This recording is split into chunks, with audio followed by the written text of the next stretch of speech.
Hermanos, que Dios les bendiga. Muy buenas tardes, muy buenas noches. Qué bueno que ya se ha conectado en este tiempo para nuestro tiempo de estudio. Me da mucho gusto ver que ya ha apartado este tiempo, este pedazo de la noche para nuestro estudio del día de hoy, para nuestra transmisión del día de hoy. Y bueno, hermanos, la semana pasada terminamos ya con el estudio que estuvimos teniendo de la carta a los Colosenses. Si bien es cierto, este es el último miércoles del mes, quise tomar este miércoles para hacer un pequeño repaso acerca de lo que hemos visto hasta este momento. Hemos visto 3 cartas. Entonces el día de hoy vamos a hacer un repaso de lo que hemos visto hasta este momento. Así que, hermanos, vamos a hacer una pequeña oración y comenzamos con nuestro estudio, con nuestro repaso de lo que hemos visto hasta el día de hoy. Así que vamos a orar.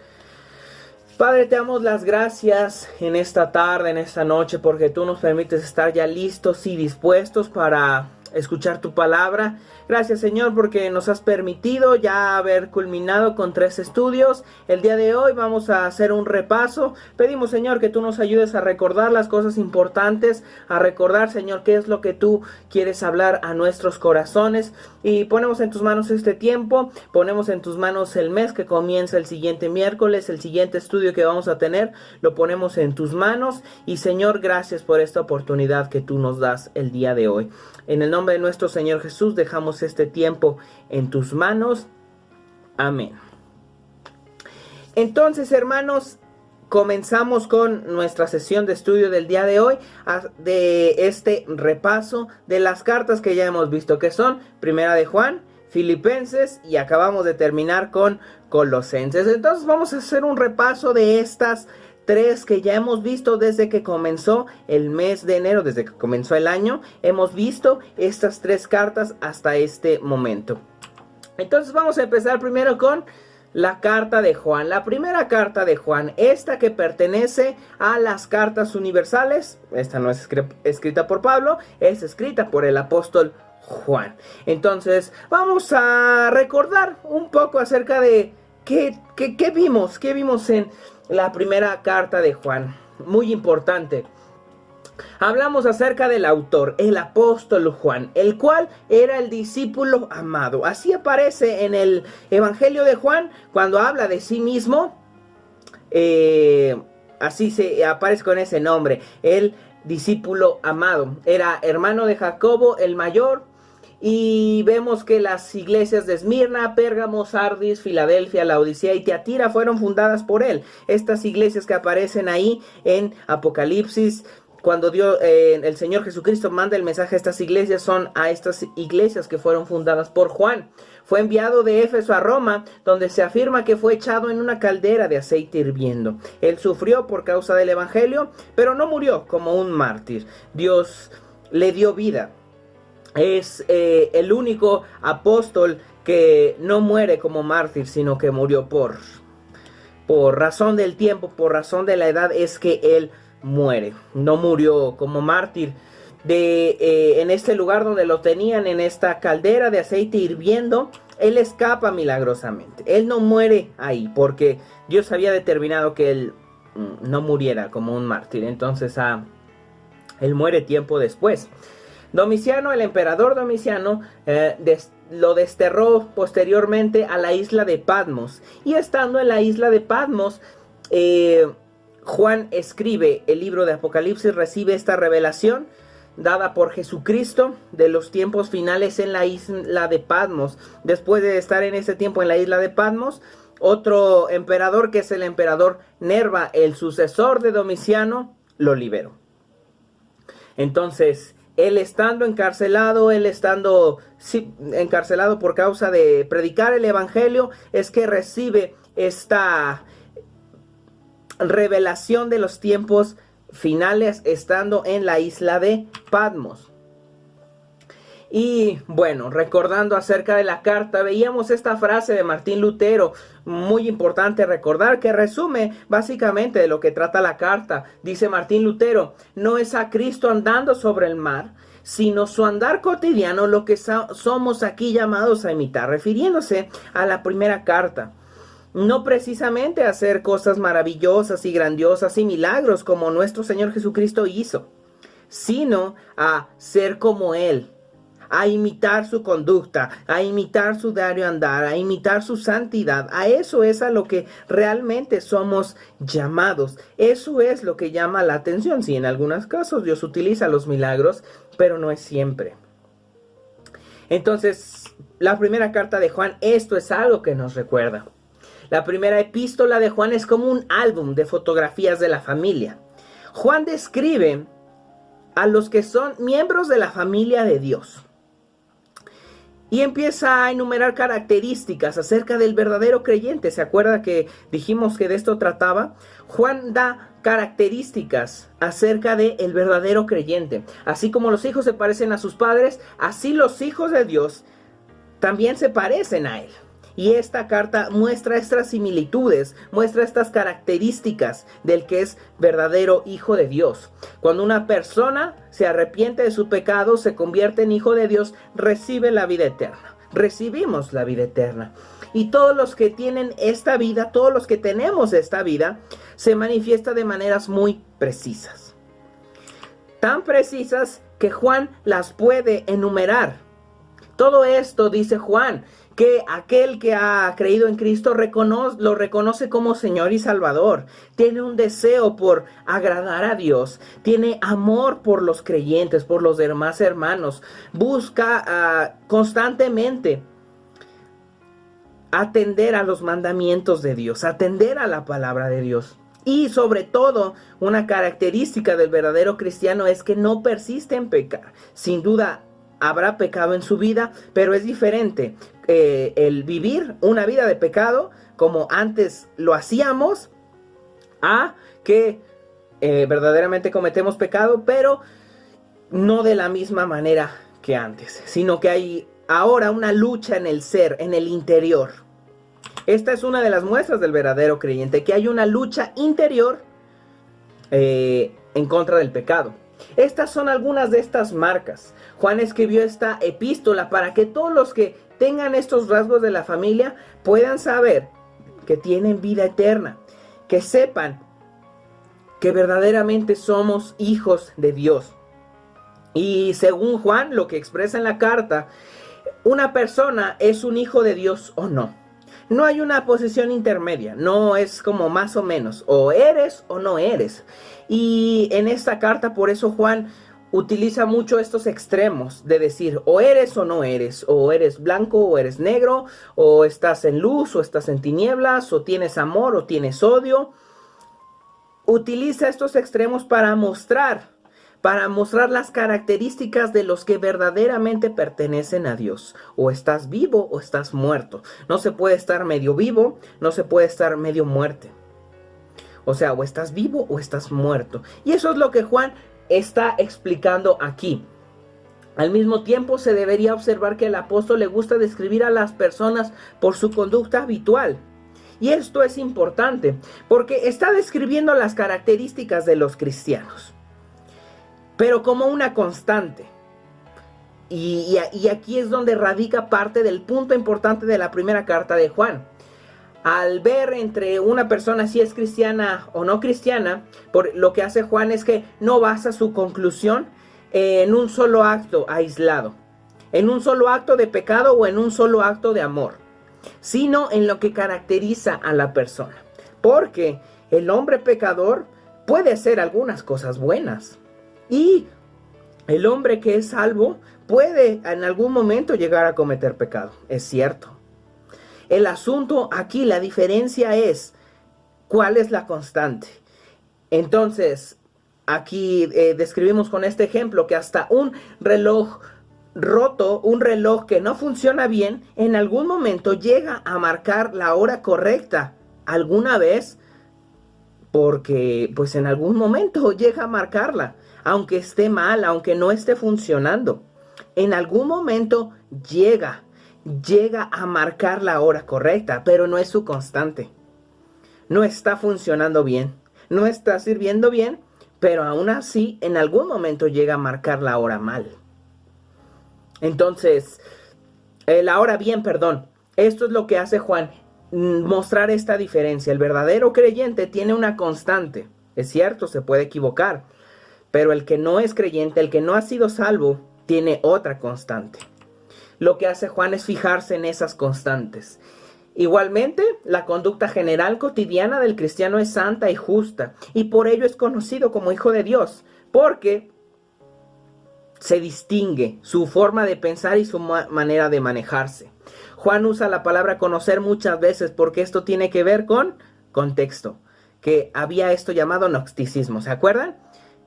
Juan dice, dense cuenta de la constante de las vidas de la gente. Si dicen que aman a Dios, pero no lo demuestran, si no hay un deseo en ellos por agradar a Dios, por atender la palabra de Dios y por amar a los hermanos, aunque lo digan, sus actos demuestran otra cosa. Entonces, Primera de Juan es un repaso acerca de características del verdadero creyente. ¿Quiere saber usted si es un verdadero creyente? Vaya a Primera de Juan y vea si las características que menciona Juan acerca del verdadero creyente están en usted. De esto se trata rápidamente Primera de Juan. Luego entonces empezamos con la carta a los Filipenses. En el mes de febrero empezamos a hablar de Filipenses y es un tema totalmente distinto, aparte de que es un escritor diferente. Aquí ya es el apóstol Pablo, ya Filipenses pertenece a otra división del Nuevo Testamento, lo que hemos estado viendo los domingos. Filipenses es una carta que es de las cartas paulinas, porque Pablo la escribió, ¿no? Hemos estado viendo acerca de Pablo y vamos a dar un pequeño repaso acerca de quién es Pablo la otra semana. Entonces, rápidamente volvemos a nuestro mapa que ya se está haciendo parte de esto. Nuestro mapa de Europa, nuestras constantes referencias para saber dónde estamos. Italia, Grecia y Turquía. Aquí Italia está la botita, Grecia aquí con sus islas, estas tres islas de aquí que son importantes, y Turquía del lado derecho. Turquía es importante porque lo vimos en Colosenses, ¿se acuerdan? Entonces tenemos Italia, Grecia y Turquía. La ciudad de Filipos entonces se encontraba en esta zona. Aquí tenemos Italia, aquí está la botita. Aquí tenemos la zona de Turquía, lo que hoy en día es Turquía, y aquí en medio tenemos a Grecia. Aquí tenemos las tres islas por acá. Acá tenemos otra pequeña isla y cerca de aquí está, bueno, hoy en día están las ruinas de lo que fue la ciudad de Filipos. Y Filipos cuenta una historia totalmente diferente. Filipenses, perdón. Pablo escribe a los filipenses. Y mencionábamos una de las características más importantes de esta carta y es el tema constante en todo lo que dice Pablo, el cual es el gozo. Esta carta es conocida como la carta del gozo. Y es interesante porque Pablo la escribe estando desde la cárcel. Y aún así Pablo muestra que hay en él gozo. Gozo al escribir a los cristianos, gozo al pensar en el sacrificio de Cristo. La situación en la que se encontraba Pablo, o su ánimo, más bien, perdón, no dependía de la circunstancia. Dependía de Cristo, dependía de su gozo en el Señor. Entonces, esta expectativa constituía un elemento, ¿cuál? El regreso del Señor, una esperanza continua en el pensamiento de Pablo, y se demuestra en la carta porque Pablo habla bastantes veces acerca del regreso del Señor, y cada vez que habla del regreso del Señor Jesucristo tiene que ver con el gozo. Vimos estas citas, ahora no las vamos a ver por cuestión del tiempo, pero Pablo constantemente habla en Filipenses acerca del regreso del Señor y lo hace hablando con gozo. Entonces, parte de la esperanza de Pablo y parte de la que debe ser nuestra esperanza es el regreso de nuestro Señor. Él va a volver. Esta es nuestra esperanza. Y por eso es que debemos tener gozo, sin importar la circunstancia. Uno de los pasajes más importantes que tenemos en el Nuevo Testamento acerca del Señor Jesucristo es Filipenses capítulo 2, versos 5 al 8, en la que Pablo habla de una de las doctrinas acerca del Señor Jesús que se llama la kenosis. La kenosis quiere decir la humillación de Cristo. Este pasaje muestra cómo el Señor Jesucristo se despoja de sí mismo para venir y traer salvación a la tierra. Vamos a leerlo, porque esto sí es bastante importante. Filipenses capítulo 2, versos 5 al 8.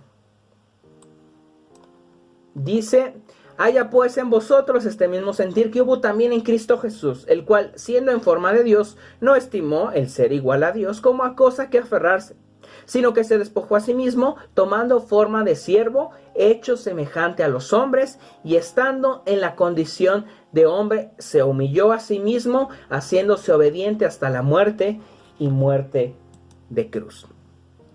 Este pasaje habla acerca de lo que el Señor Jesús hizo al venir a la tierra. Su humillación, porque Él básicamente no tenía por qué venir. No tenía el razón para morir en la cruz, más que su puro amor y misericordia para con el hombre. Entonces me parece interesante, lo hemos hablado, lo he mencionado constantemente, que aquí Pablo habla acerca del Señor Jesucristo y dice, sino que se despojó a sí mismo.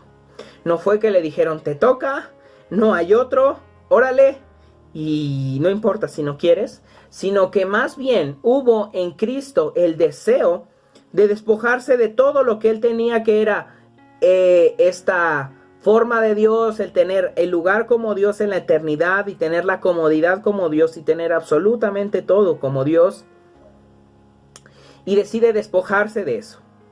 Él mismo decide despojarse de eso y humillarse a sí mismo y ser obediente al Padre hasta la muerte y la muerte de cruz, por medio de la cual nosotros tenemos salvación.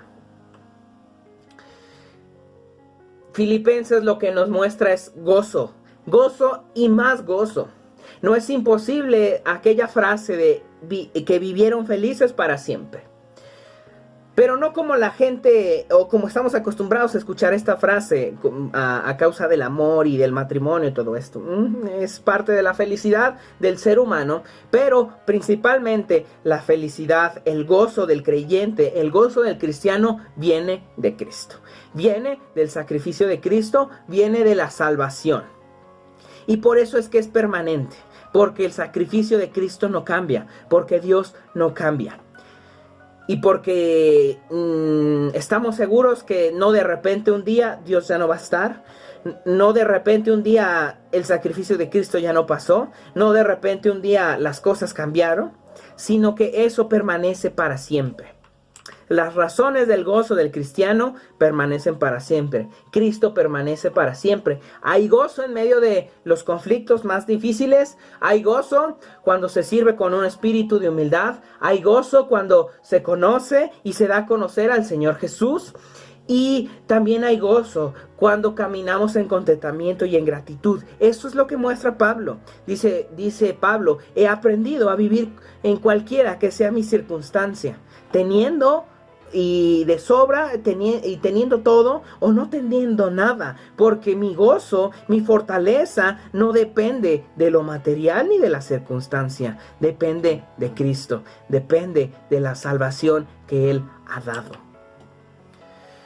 En el corazón de esta carta llena de alegría y agradecimiento para sus queridos amigos y ayudadores en Filipos, Pablo comparte la motivación y el anhelo de su vida. Para este momento, Pablo es muy sincero y muy claro que él ya quiere conocer a Cristo, que también de alguna manera ya quiere pasar al otro lado. Un deseo de morir, no un deseo masoquista de que lo maten, sino un deseo de estar ya con Jesús, de estar en la presencia de Dios. Así de grande era el deseo de Pablo por Dios. Tan grande era que el precio era la muerte, era morir. Y Pablo, a pesar de que tuviera que morir, estaba dispuesto para ya estar con el Señor. anhelamos tanto al Señor de tal manera que la muerte ni siquiera sea un impedimento. Pensar en la muerte, al contrario, sea un gozo por decir, es que ya voy a estar en la presencia del Señor. ¿Anhelamos de esa manera al Señor? Entonces, Filipenses lo que hace es mostrar una perspectiva de la vida llena de gozo, esperanzada en Cristo. Eso es lo que hace Pablo. Mostrar este gozo por Cristo. Y también es muy sincero porque acuérdense lo que dijimos. Filipenses, la iglesia en Filipos, fue la primera iglesia fundada en Europa, la primera iglesia fundada por Pablo. Pablo tenía cierto cariño hacia ellos y los filipenses eran recíprocos porque habían apoyado a Pablo constantemente durante su ministerio. Ellos apoyaron a Pablo constantemente, muy constantemente. Entonces Pablo en Filipenses, no tiene mucho que reclamarles. Claro, hace algunas correcciones, pero más que nada muestra su gozo por Cristo, pero también el gozo en ver a los filipenses apoyar y estar entregados al Señor. Y bueno, de esto se trata Filipenses más que nada. Y ahora pasamos a ver un repaso rápido de la última carta que estuvimos viendo, que fue Colosenses. Aquí, bueno, varias cosas las mencionamos las semanas pasadas, pero vamos a hacer otro repaso. Entonces, Primera de Juan nos habla acerca de las características del verdadero creyente. Filipenses nos habla acerca del gozo que tiene el creyente por el sacrificio de Cristo, cualquiera que sea la circunstancia. ¿De qué habla Colosenses? Vamos a ver, entonces. Tenemos aquí nuestro característico mapa. Volvemos a nuestras referencias. Italia, Grecia y Turquía. Esta zona es la que constantemente estamos hablando y revisando. Tenemos Italia en la botita, Grecia en medio con sus islas y Turquía. Espero que ya se lo haya aprendido. Y si no, vamos a seguir viendo este mapa. Principalmente que nos aprendamos las referencias. Italia en la botita, Grecia en medio, Turquía del lado derecho. La ciudad entonces de Colosas se encontraba en esta región en Turquía. Filipenses estaba en lo que hoy es Grecia. Entonces aquí tenemos Italia, la botita. Tenemos aquí Grecia, lo que hoy en día es Grecia. Y aquí tenemos la región de lo que hoy en día es Turquía. Y aquí se encuentra Colosas. Solamente para ubicarnos un poco. Sucede con Colosenses algo muy diferente a lo que pasa en Filipenses. La iglesia de Colosas no es fundada por Pablo. La iglesia de Colosas es fundada por otro hombre, por un hombre de Dios, por un trabajador, por un predicador, el cual es Epafras. Epafras es el que funda la iglesia en Colosas. Pablo nunca había ido ahí, pero era conocido Pablo. Lo que sucede aquí entonces es que la iglesia comenzó bien, la iglesia escuchó, la gente escuchó el evangelio y a partir de ahí se forma la iglesia. Y Epafras es el que está al frente de la obra. Pero después de algunos años de que fue fundada la iglesia, surgieron herejías y los hermanos se contagiaron de pensamientos que estaban en contra del verdadero evangelio. Lo que sucede en Colosenses, lo que sucede con los hermanos colosenses, es que se hace una revoltura de pensamientos en contra del evangelio y eso se vuelve un caos. Porque las herejías o la herejía en general que había en la iglesia tenía varias contribuciones de varios movimientos. El primero es el gnosticismo, ¿se acuerdan? Dijimos que los gnósticos pensaban que todo lo físico era malo y que Dios es bueno. Entonces que Dios no pudo haber creado el mundo físico porque lo físico es malo y Dios es bueno y Dios no pudo crear algo malo. Entonces todo el mundo físico es malo y Dios no pudo crearlo. Entonces fueron algunos seres, algunos espíritus los que lo crearon. Por lo que entonces también hablaban acerca de que Jesús no era Dios y que Jesús, si no era Dios, pues nada que ver, ¿no? Que solamente era un hombre y que no había sido Dios, y al decir que no es Dios y que tampoco era verdadero hombre, echamos a la basura todo lo que tiene que ver con la salvación. Porque dice Pablo que en Jesús habitó la plenitud de la deidad, o sea que él era Dios plenamente, pero también hombre. Necesitaba serlo para poder, necesitaba ser verdadero hombre y verdadero Dios para poder tomar nuestro lugar. Verdadero hombre para identificarse con nosotros y verdadero Dios para estar en santidad y no en pecado como nosotros. Las herejías colosenses estaban basadas en esto, básicamente, el ritualismo. O sea, reglas estrictas sobre alimentos, sobre bebidas, sobre festividades y sobre la circuncisión. Lo que tiene que ver con el legalismo judío. El guardar el día sábado, el que la gente se tiene que circuncidar y que si no lo hacen, entonces están desobedeciendo a Dios. Principalmente el día de reposo. Esto es algo muy popular hoy en día, que el día que se tiene que guardar es el sábado. Pero todo esto surge de un malentendimiento del Antiguo Testamento. Nosotros no somos Israel, nosotros no somos judíos. El mandato de guardar el sábado es para Israel. También acerca del ascetismo. El ascetismo es despojarse de algunos, hasta cierto punto, placeres para buscar una cercanía con Dios. Es cierto que dejamos de hacer algunas cosas, pero porque entendemos que no nos convienen. Que a pesar de que nos gustan, de que a pesar que para la carne pueden ser placeres, los hacemos a un lado porque entendemos que no nos acercan a Dios. No que sean maneras para acercarnos a Dios. Esta es la diferencia. No dejamos algunas cosas porque nos acerquen más a Dios, sino que las dejamos porque ya estamos cerca de Dios.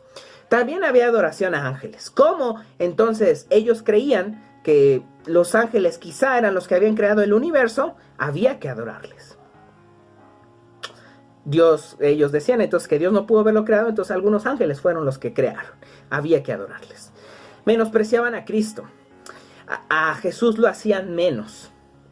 Y también decían que Jesús no era Dios, pero que tampoco era, que Cristo no era un verdadero hombre. Entonces por eso Pablo pone un énfasis muy claro en la persona de Cristo. ¿Quién era Cristo? Su lugar eterno como Dios, su lugar en la tierra como hombre y su sacrificio completo. Que Jesús era pleno en todas las áreas. Hay un énfasis muy claro de Pablo, que hace Pablo en Cristo a lo largo de la carta. También habían ciencias ocultas, o sea, otra vez, gnosticismo. Se da cuenta como en Primera de Juan, y aquí ahí tiene que ver con gnosticismo. Entonces ellos se jactaban de tener conocimientos y a través de los cuales podían estar más cerca de Dios. Pero Pablo igualmente es claro.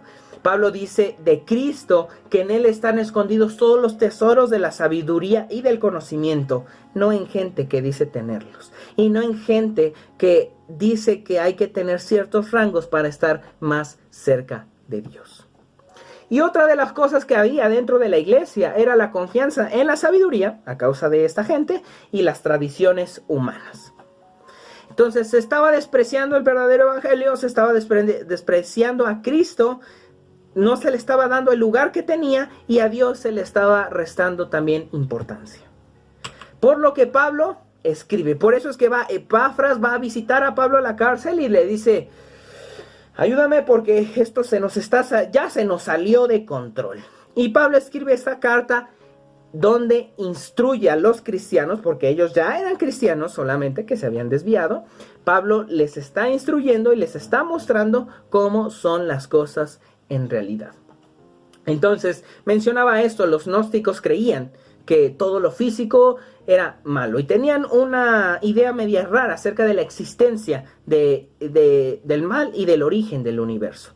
Entonces, como ellos pensaban que la materia era mala, Dios no pudo crearla, sino que algunas entidades, espíritus, emanaciones que fueron surgiendo unas de otras, que fueron siendo engendradas hasta que llegó una que estaba lo suficientemente lejos de Dios como para crear maldad, pero lo suficientemente cerca de Dios para tener ese poder de crear.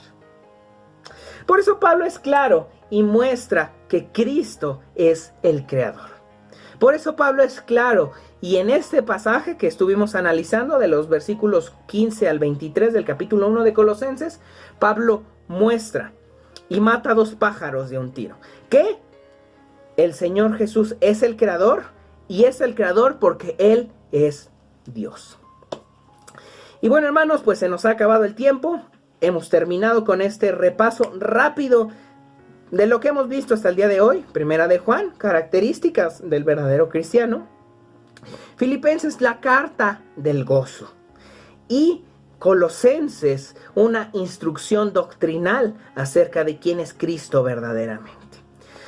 Si tiene alguna duda, hermano, no olvide contactarnos, estamos aquí al pendiente. La semana que viene vamos a empezar con un nuevo tema, el cual es la carta de Pablo a los tesalonicenses. La primera carta. Léala, hermano, igual está rápida, 15-20 minutos ya terminó de leerla.